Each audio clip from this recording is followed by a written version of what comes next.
This is Rob Anspach, and welcome back to another edition of E-Heroes for those keeping count. This is episode 415, and my next guest hasn't been with us for a while, about a year.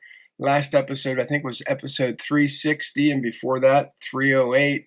So we try to have him back every year. And I want to welcome Jeff Watson back to the show. We're going to talk about FinCen. We're going to talk about all kinds of, investments. So, pay attention. So thanks for being here, Jeff, and I'm glad you're here. Rob, I remember we did episode 308 because that's a great number for those of you that have any sort of interest in motors or ammunition. I don't remember 360, but 360 is a great number too for perspective, 360-degree perspective. And, it is always a pleasure to be here and have a great conversation with you. I'm going to say we. When I say we, I'm going to refer to small business owners in the United States of America had a major victory in the last couple of weeks. And that is when the Secretary of the Treasury, Scott Bessent, which, by the way, I really like the guy, okay? I find him to be an enigma for the news media to have to deal with, okay? How can such a man who is so brilliant and so effective, but have the lifestyle the media would love to adore, but he can be such a great conservative strategist? So it puts the news media in a huge quandary. I love that, okay? But anyhow, Scott Bessent in Secretary of Treasury came down and did a huge favor for domestic business owners, and they permanently suspended the domestic reporting requirements under the FinCen rules, beneficial ownership information. Now, people might remember me squawking about this a couple years ago, the on again, off again stuff. And I remember shortly after President Trump was inaugurated, I had the opportunity to write an op-ed that was getting circulated in DC and became part of a large choir of voices that got heard, and we had a temporary suspension of this horrible rule. Well, now that the rule has been permanently suspended, which is fantastic. That's the best that can happen until Congress takes action and repeals this portion of the legislation. And I believe there's a strong enough sentiment in Congress that it'll get done in the next term, not this term. I mean, between you, me, and the phone lines, Rob, Congress is done working this year. Mm-hmm. I mean, they're out on August recess. They're going to come back a little bit in September, and then they're going to be back out on the campaign trail, and they're going to be trying to prove that they did their job despite the other 434 other people who weren't necessarily cooperating with them. And it's that game that they always love to play. So, and I pay a lot of attention to politics. I do some political advocacy work for real estate investors in DC and elsewhere. And I'm going to tell you the reason I do it, despite how sometimes it is so depressing, so frustrating. It is like so much effort to gain a quarter of an inch, is because the government is the biggest expense in my business budget. When I look at what I pay in real estate taxes, income taxes, capital gains taxes, payroll taxes, and Social Security and federal unemployment and Medicare and Medicaid, when I look at what I pay in taxes, it is the biggest expense I have. And way too many business owners have given up because they're so busy running their businesses that they have failed to be like, hey, this is my biggest line item. I got to pay attention to what's going on here. And so I try to stay engaged in this stuff, and I focus my efforts on just a couple of things when it relates to small businesses and when it relates to real estate investors, and particularly when it relates to real estate investors having access to capital. So those are some things I've had. I mean, for a solo practitioner attorney with a decent network, I've had a good degree of success, and I'm very grateful to my God in heaven for the wisdom and the grace and the opportunity to have that. But I guess the point I'm going to make here, Rob, is with this long monologue is everybody needs to be aware. You've got to, this is the season, this is the opportunity. Find your member of Congress on the campaign trail and ask them, ask your member, what have you done to lower my taxes? Right. And I just got my tax bill, and every year it goes up. And oh, they have county total assessment gives a number, then they have homestead exclusion. Okay, but that doesn't really mean nothing to me Yeah. because your taxes keep going up, so it doesn't justify that exclusion. And now I just get a letter saying, well, our assessments are too low, so next year we're reevaluating. And I'm going on to Zillow and thinking, okay, my house is worth this, and this is actually assessed low, but my taxes are high. What's going to happen when that balances out? Well, okay. Rob, it was like you were sitting next to me last week at a fundraising event I attended in Northeast Ohio. Had a chance to go meet with the candidate for lieutenant governor. Um, he's the president of the Ohio Senate right now. He's the running mate of Vivek Ramaswamy. I believe that they will be the next governor and lieutenant governor of the state of Ohio. I point blank looked at him and I said, "Hey, listen, my representative here in Northeast Ohio pushed through legislation to lower my real estate taxes." Now I'm talking at the state level, not the federal level. Mhm. And I said, and the sitting current governor vetoed it. When that bill comes back around again next term and Vivek's in the governor's office, what's he going to do? And he goes, he's going to sign it. And then he went on and explained, and he did this explanation really well. He said, governments, when they're honest, will tell you because of the massive increase in the money supply from 2020 to 2022. Thank you, Donald Trump. Thank you, really, Joe Biden. 40% increase in the monetary supply, M2. No one wants to talk about it, but take a look at it. Um, it has now caused everything to go up in value. Mhm. You're you didn't do anything to put a 40% increase in the value of real estate.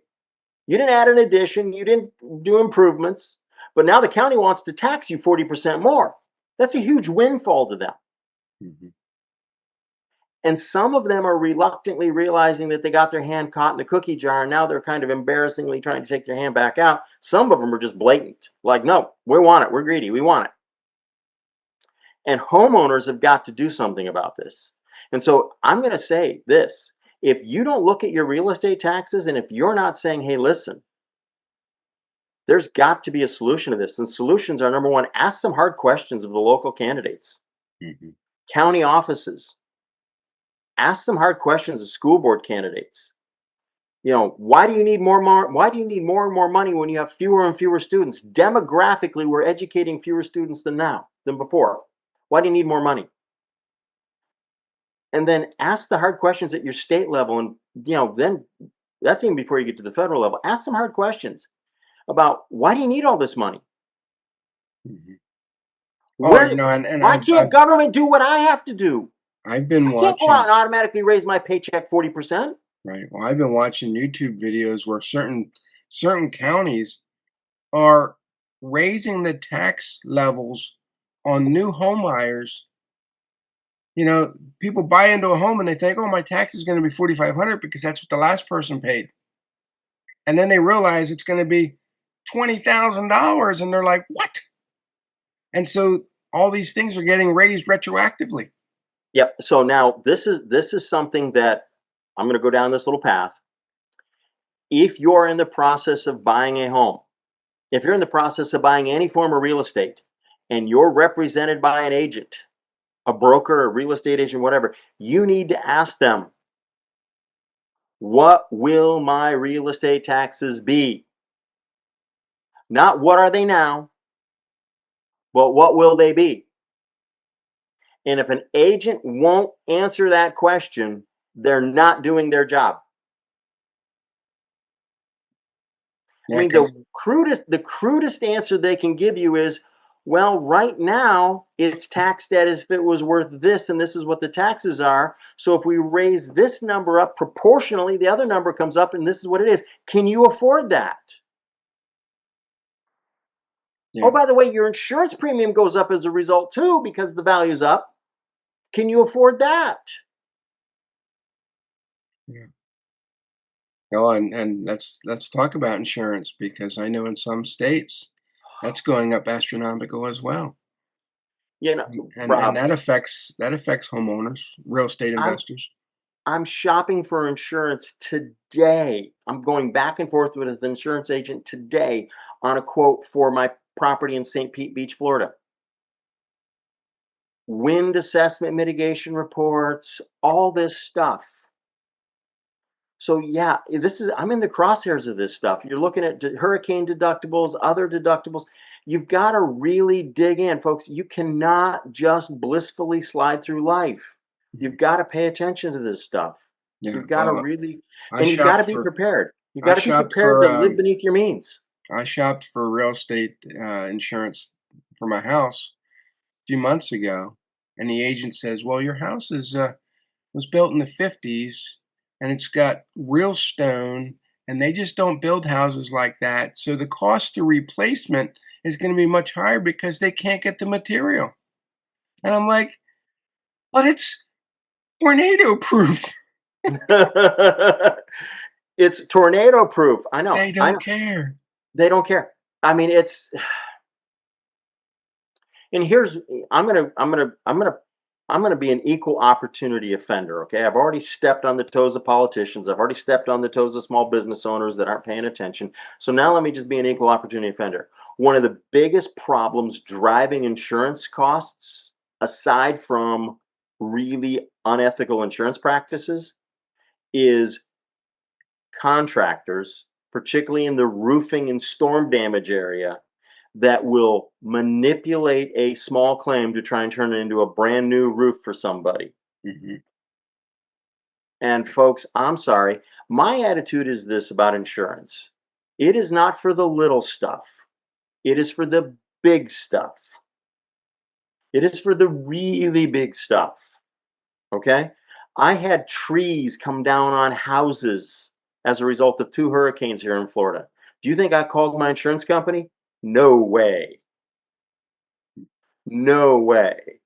The last time I made an insurance claim, it was a large six-figure claim because I couldn't cover that out of my pocket. Mhm. Trees on a house, I can find the money to cover the tree cost, the tree removal cost. I'm not calling the insurance company for that. Yeah, Yeah, it's and around where I live in Lancaster County, Pennsylvania, so I have Amish contractors everywhere. In fact, they put a new roof on my house, new windows, new siding, and I'm yeah, so it's jealous. it's I it's am so jealous of it's a that. lot cheaper than if I would have gone to a regular contractor. And these are the nicest people ever. I mean, Yep. and they're hard workers. I had like 8 people here nonstop, working for days, getting the roof, the siding, the windows. Never complained, and you know, but do they always adhere to OSHA rules? No. Nope, they don't. Nope. Yeah. No, but and I've had some crews of Amish carpenters do some work for me, four brothers, Mhm. and they were just impressive. That's all I can say. They were just impressive. They showed up on time. They did exactly what they say that they were going to do. The work was phenomenally well done. It has lasted for decades. I am so grateful and so impressed. Yeah, Yeah, it's just fantastic. yeah, You had mentioned though early when we started recording that you do a lot of work, not work, but advocacy, working with politicians to try to get some of these laws. I don't know if yeah. you would say eased, but you want them to be more respectful to the constituents out there and helpful. And the politicians just seem to be not listening. Well, I would put it to you this way: they listen, but they have hundreds of voices in their ears every day. And so if you're not consistently, repeatedly showing up with the same message as a constituent that can clearly articulate the message, you're going to get lost in the noise. So we just completed. I just talked this morning. I was talking with the marketing manager that ran this for me. We just completed a pretty aggressive push for co-sponsors in the House of Representatives to come on board a piece of legislation that I've helped co-author, the Affordable Home Ownership Access Act to ease a regulation regarding the number of seller finance deals a property seller can do. We had 500 real estate investors across the country reach out to their respective members of Congress. Now, there's 435 members of Congress. We had 500 outreaches. The number one member of Congress, as far as number of outreaches, was a gentleman in South Carolina that got 16 people reaching out to him. Wow. Okay, that's great. I went through my list, and there were 24 members of Congress that had 4 or more constituents reach out to them in that narrow window of time.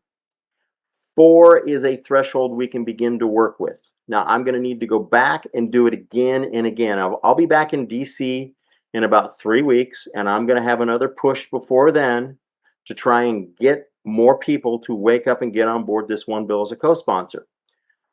But I tell you all the facts and the details behind this because there is a constant bombarding of information, noise, and data, and requests, and pleading, and whining, and crying coming at every elected official out there.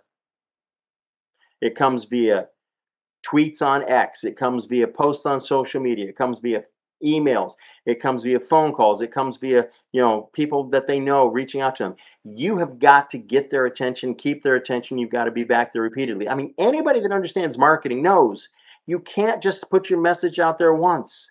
You've got to keep consistently saying the same thing over and over and over and over and over again. Of course, what am I doing? I'm telling you about marketing. Come on, Rob, I should shut up. You're the marketing genius, not me. Well, here's the thing is I've always marketed myself first, constantly, regardless of who my clients were. And my clients were like, but aren't you supposed to be marketing us? I said, yeah, I am marketing you, but you see my stuff constantly because, I don't want to be the cobbler that, Yeah, so yeah. you know the story, but I see a lot of marketers, I see a lot of entrepreneurs, they're they never market themselves. No. And then the job finishes up with the vendor or the contractor they're working with, and then they're like, "Well, now what? I have no jobs. Now I have to market." On-demand marketing doesn't work. No. You have to constantly, consistently market yourself and the message that you want people to understand. So let's take that concept and flip the coin over regarding this on demand marketing. Mhm. I have seen for far too long people think, oh, I wrote my congressman about such and such. I did my job. No, you didn't. If you mailed a letter to their DC office, they didn't get it. Because by the time it goes through the mail sorting facility for all the security protocols, it is some sort of squashed, steamed, compressed mess that's barely legible. Oh, well, I sent an email to my congressman or I called my congressman. Great, fine. Have you done it every day for a week at a time?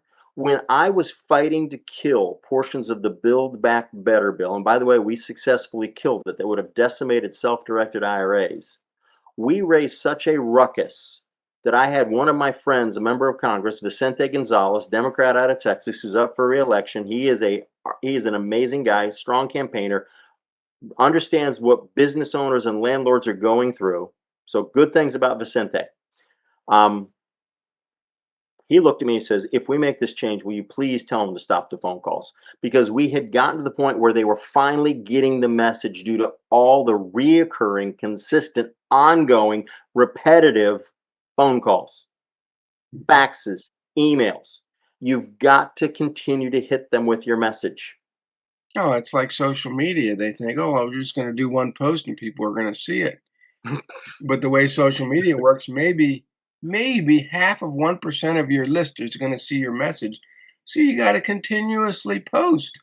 Yep, Same with politicians. They probably get hundreds of thousands of messages every month, and then to find yours in that pile. yep. So what we did is we did something different this time and we had a lot more success with it. We had the email campaign go first. And then I showed up and I was able to look at members of Congress and go, hey, listen, I've got data that says 10 people in your district reached out to you. This is the message they sent. You can search for it with these words. And the staffer would write it down. That's how you've got to coordinate those messages and inputs and you got to make it findable. So an electronic trail with findable words, affordable home ownership access, 6448. Those are things that they can quickly search for in a database and find it and go, oh, you're right. You know? Yeah, it's crazy because people will go to social and vent about their politicians, but they will never send the politician the message that they really want them to know. Right. And I'm going to put you to this way. They don't, and this is the one thing that I have such a problem with. And I see this on both sides of the aisle, is we don't know how to clearly communicate in a polite manner our message. It is not about being some sort of raving lunatic on the left or the right. It is about being a very good, clear messenger over and over and over again. Mhm. Yeah. So how do you become that good messenger? Because I know that you put out emails a lot, almost every day. So but your messages are very clear, they're concise, and they get people to understand, your whatever you want to talk about that day. Rob, I struggle. I struggle. I need to get a significant article written by Thursday. Okay, this is Monday. I have to have a significant article written on Thursday, and I'm struggling with writer's block on it right now. My solutions are this: I pray,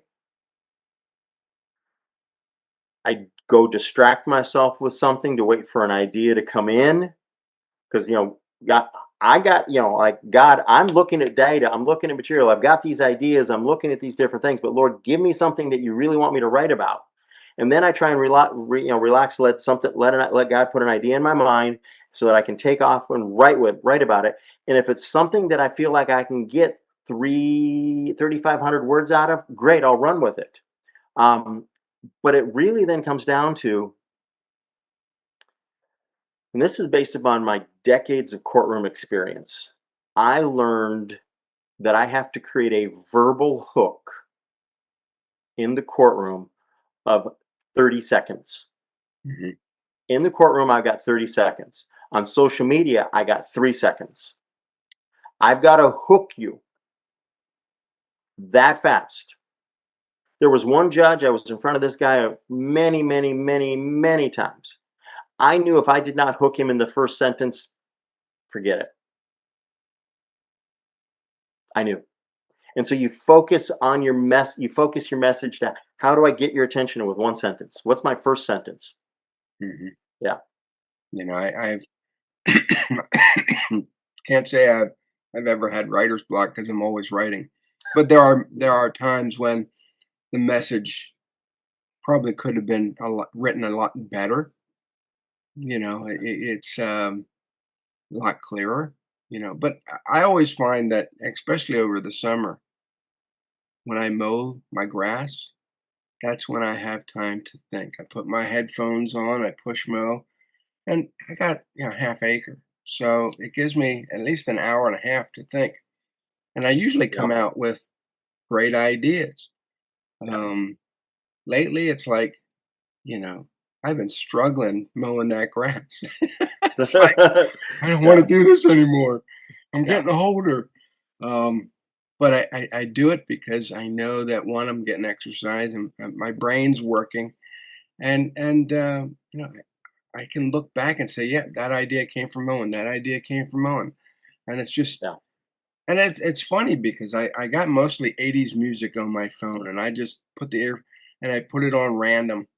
And sometimes a song will spark something. I'm thinking, that's it. And it's weird, God must be going, Rob, I want you to listen to this song. You probably don't like it, but you're going to listen. Yeah.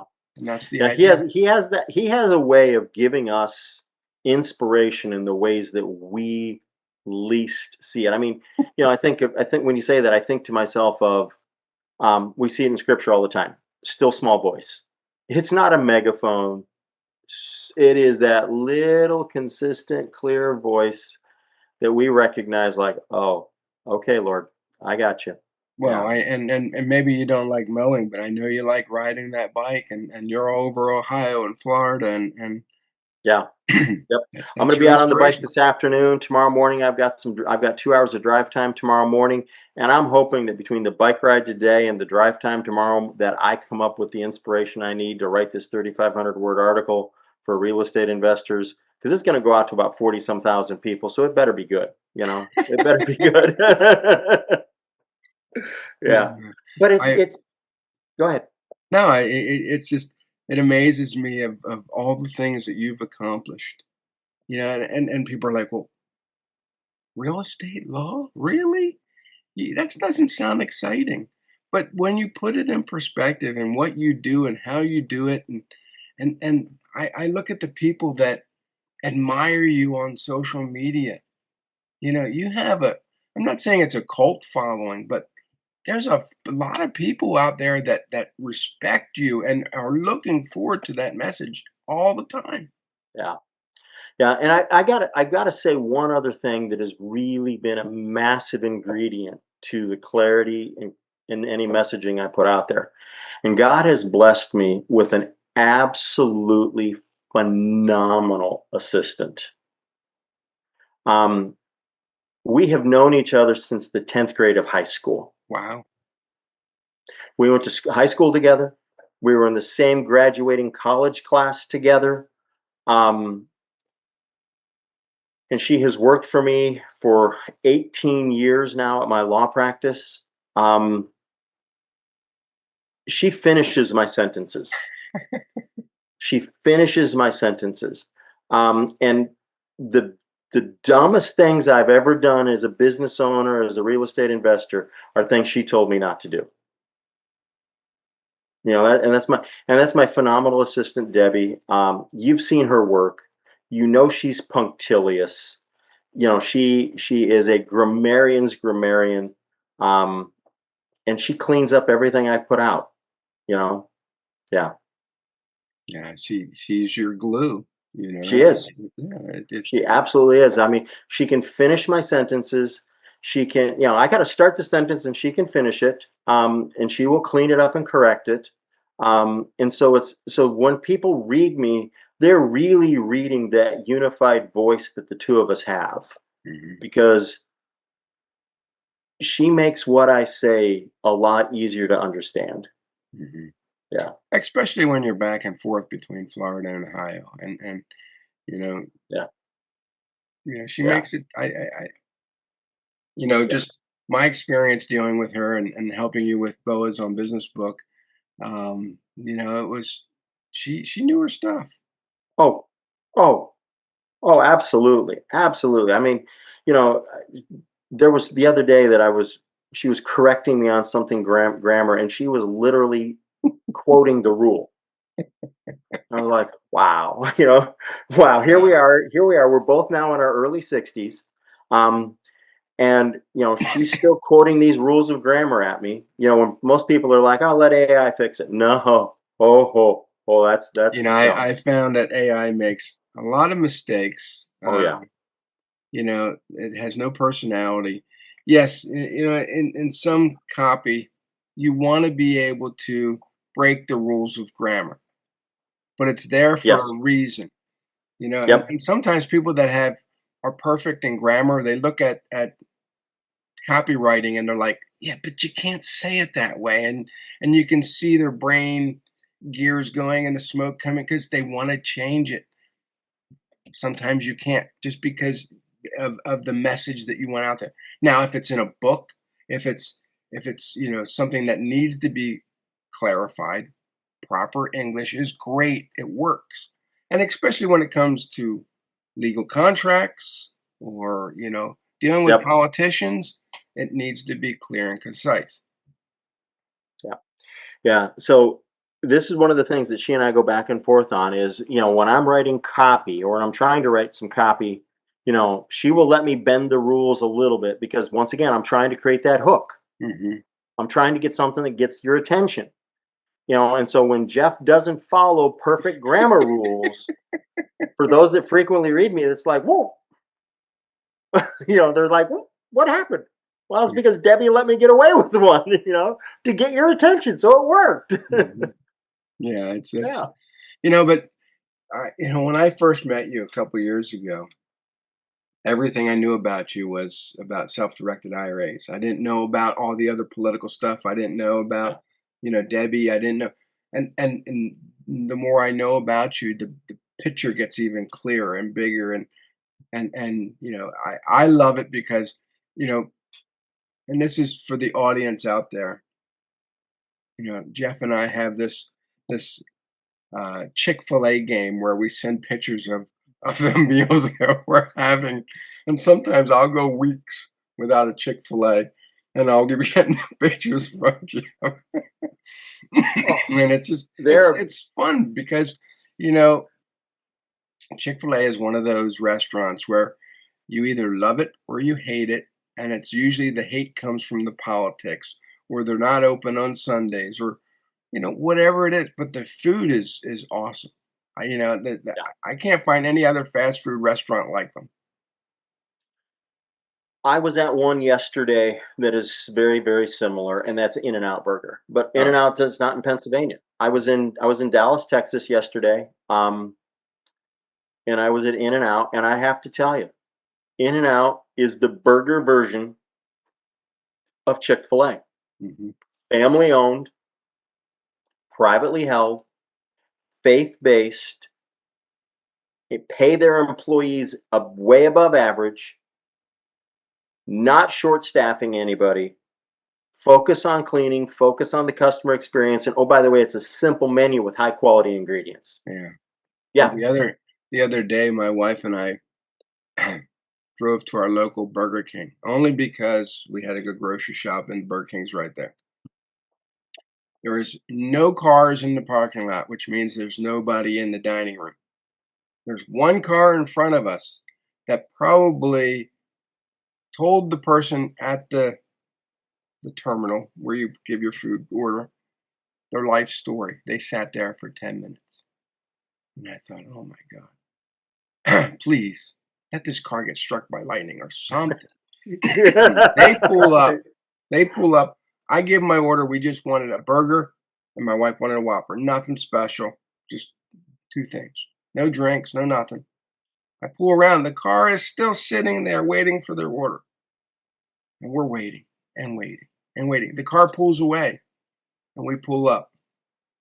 Still waiting and waiting. I swear that whole drive-through experience took 20 minutes. And I'm like, there's no way this Burger King stays in business. We finally get our order and it's wrong. So we had to pull around, go inside. And I'm thinking, what are you going to do when there's a rush? What are you going to do when there's people in the restaurant? But Rob, at the same time, if you go to a Chick-fil-A, if you go to an In-N-Out Burger, I mean, it's okay, it's 11:43 on a Monday, Eastern Daylight Savings Time. The lines at Chick-fil-A's and In-N-Out Burgers are double, they're 2 lanes wide, and they're gonna be 15, 20 cars deep, and they're gonna run through like it's an assembly line. Mhm. It's gonna run through like Rosie the Riveter's making B-24s at Willow Run in Detroit during World War II. Bam, bam, bam, bam, and it's gonna be right, Yeah, you every know? single time. Yeah. Yeah, it just it amazes me where you have competing industries that can't even copy each other. No, no, So it's just but, but when you compare what those 2 companies do, just through their drive-through, okay? And they recognize there's more and more push, and so they expand. When Chick-fil-A remodels, they redo their kitchen space to create more room for the to cater to their drive-through line because that's where they see the trend going, and they got ahead of that even before COVID. Great for them.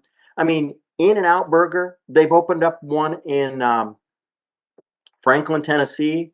mm, That might be one of the closest ones to where you live. If yeah, you're I'll take the anywhere drive.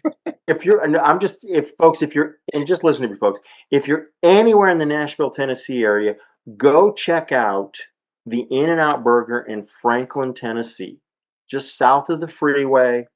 Corporate regional headquarters are being built across the street from it. They have designed, you ready for this, Rob? They have designed the drive-through line to be able to accommodate a half a mile long line of cars because they take them in 2 lanes wide, go all the way back, and then come all the way to the front. And they move them through. And you know, do you when you go to a have you ever used a Starbucks drive-through? Do you ever go to a Starbucks drive-through and you find somebody standing there in the bad weather with the appropriate clothing on, with an iPad doing your order? No way. Chick-fil-A, In and Out, absolutely. Mhm. Yeah, It's it's it's a just a completely different mindset. mm, yeah, Yeah, it's and I think that every entrepreneur, every business owner needs to copy them or at least take inspiration from them because they're doing things right. They're elevating the customer experience. They're eliminating the friction that you have to deal with. And people leave. I'm not saying that they always leave happy, but they're always going to have the correct food order, at least most of the time, 99% of the time. And people yeah, return yeah, consistently. yep. I mean, occasionally I get something that wasn't 100% perfectly accurate at a Chick-fil-A. And you know what? I don't care. I was like, yeah, it's the aberration, Mhm. you know? It And just tells me sometimes they're you're doing happy. You're going, yay, they finally messed up. yeah, okay, so they got a little too much lemonade in my tea. Okay, fine. I can let it slide, you know? Um, but I mean, there's not that they don't make big errors, nothing like that, but it's just and you know, it's just and here's the other thing that gets you. Okay? And if you don't like Chick-fil-A, I'm so sorry for you. I really am. When you consistently go to the same establishment and you're polite,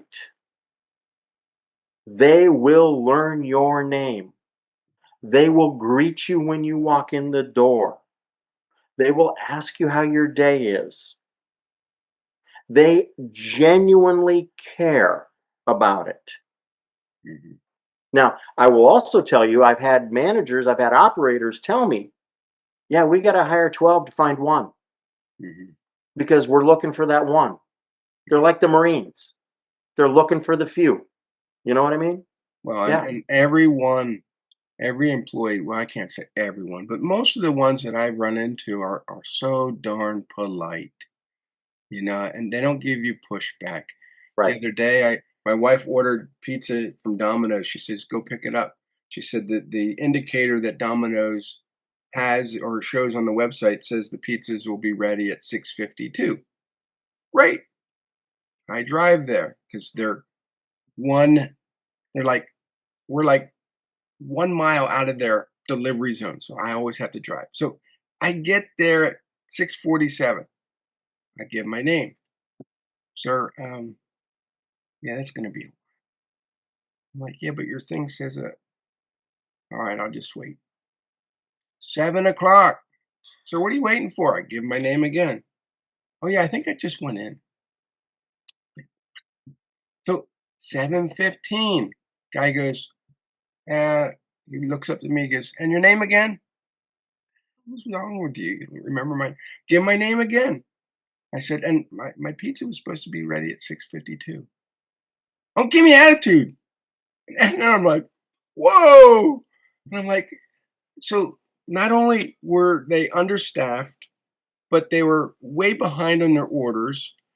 And everybody who came in behind me was getting not only attitude, I was getting attitude. And I'm thinking, I don't need this crap. Yeah. I love we get Domino's frequently, it's at least a couple times a month because of their closest pizza place.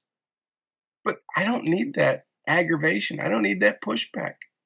Yeah. You know, I don't need it. I people, don't want it. mm, I mean, I work hard enough for the money that I have that I'm going to spend it at a place where I'm going to get at least, a polite response for giving it to them, you yeah, know? it's Yeah.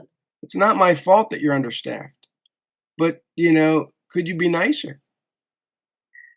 And the next time I go in there, they probably won't. It'll probably be a whole new crew. It's like, That is okay. So if we got time, let's just ask this question. What's the cause of the fact that there's so much turnover in that industry? Mhm. And I'm going to give you an answer. It's they don't pay well enough, Mhm. they don't train well enough, and they don't promote the right people. Yeah. That's that simple. You know, they don't train well enough, they don't pay well enough, and they don't promote the right people. And it's, Yeah. it's in every industry. I mean, my local grocery store had a sign out, and it said that due to staff shortages, there's nobody outside to help load your cars. So all the elderly who go there are expecting to get some assistance to get groceries put in their car. Now I know that a lot of grocery stores no longer do that. It's just the times we're in. But if it's customary and you've been doing that for 50 years, get someone out there to load groceries to the old ladies. Pull somebody out from behind the counter that was stocking or something. Don't put a Yep. sign out and just upset everybody. But you see, that's a mindset that you and I don't agree with. Of, oh, I'm going to sacrifice customer service to hit production quota somewhere else. Mhm. Yeah. Yeah, Yeah. yeah, yeah. And so this takes me back to one of the things that I go back to and I look at and I say, how simple is your business process?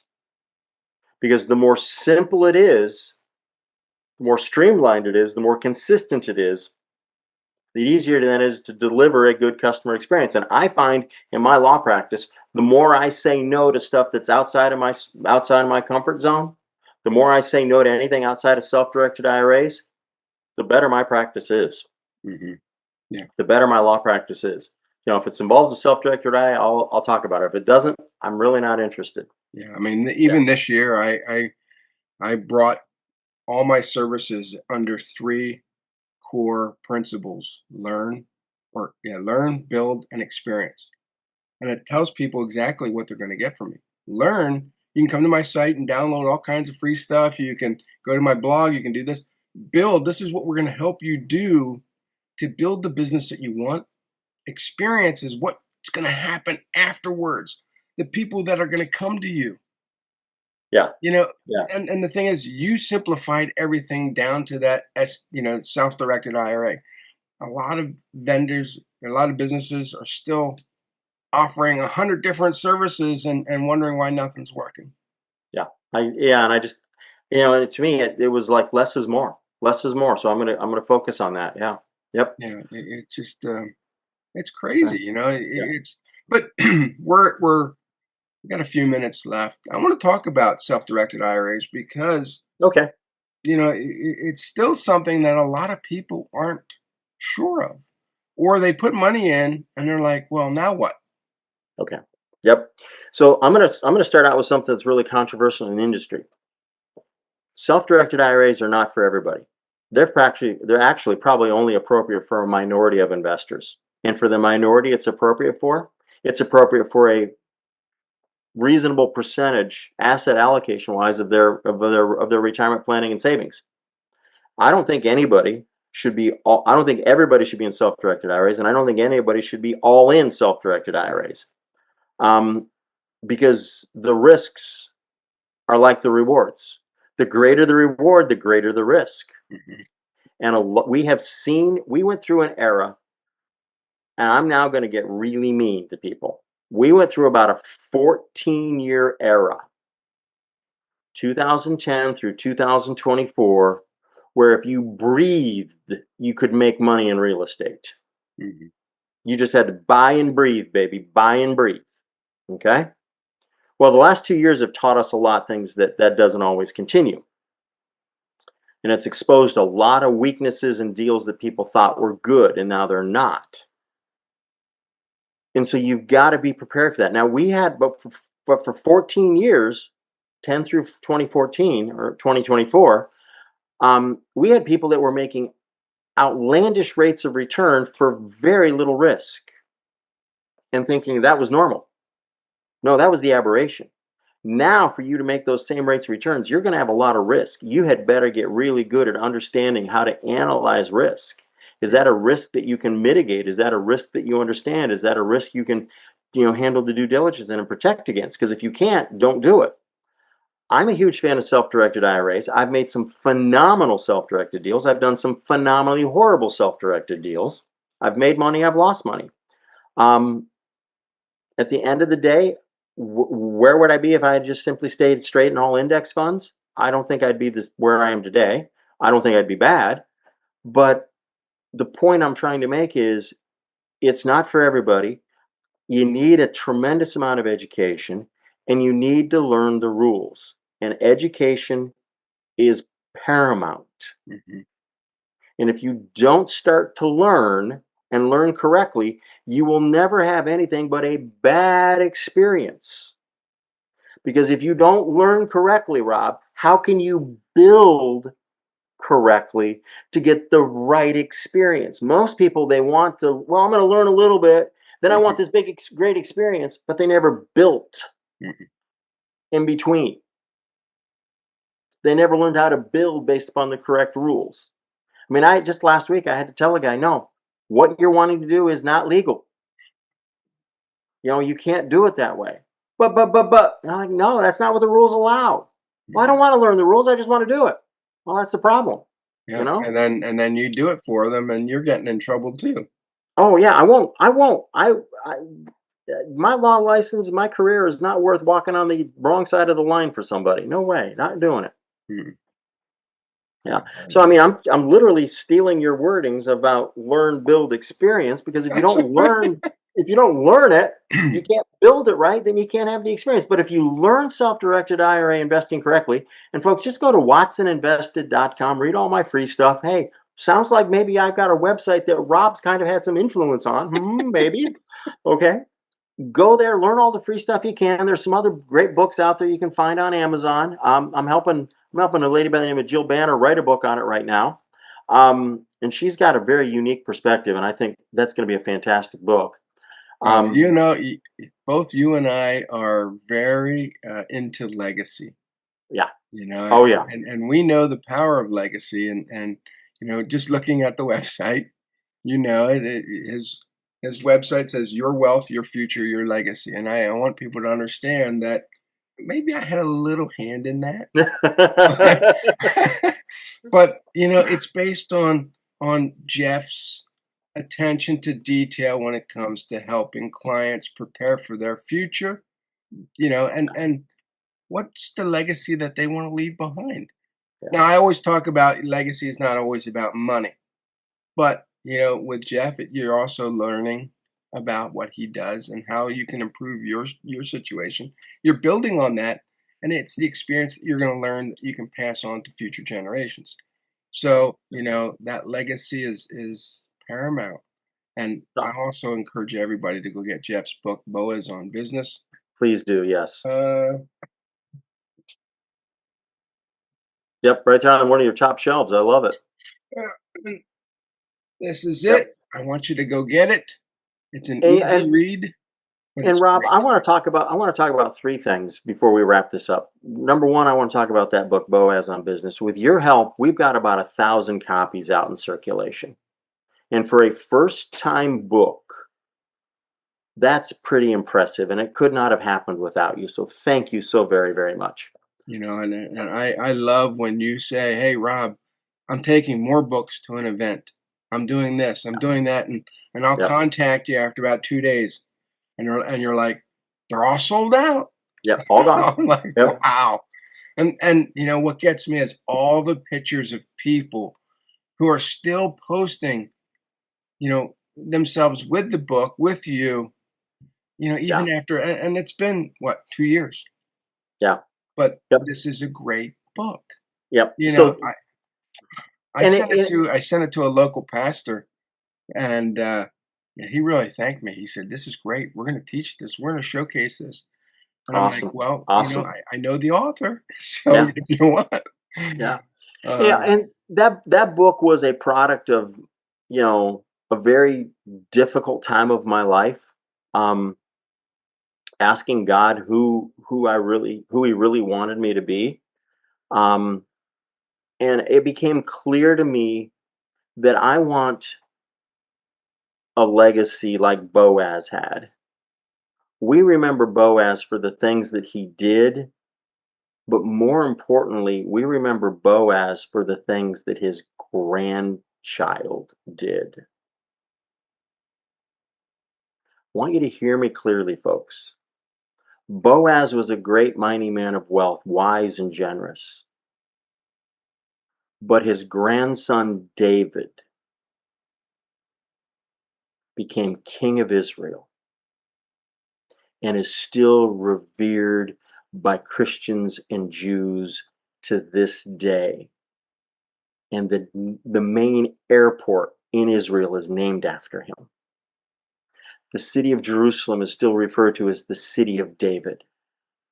So that's the kind of legacy that you're thinking about, is what can I pour into the next couple of generations that make an eternal impact for the glory of God.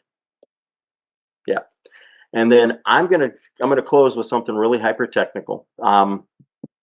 If people really want to know what is it that I do that is unique, um, I work with a lot of investors that have a lot of money in traditional IRAs that are self-directed, and they're trying to get them converted to Roth IRAs without paying a horrendous tax bill.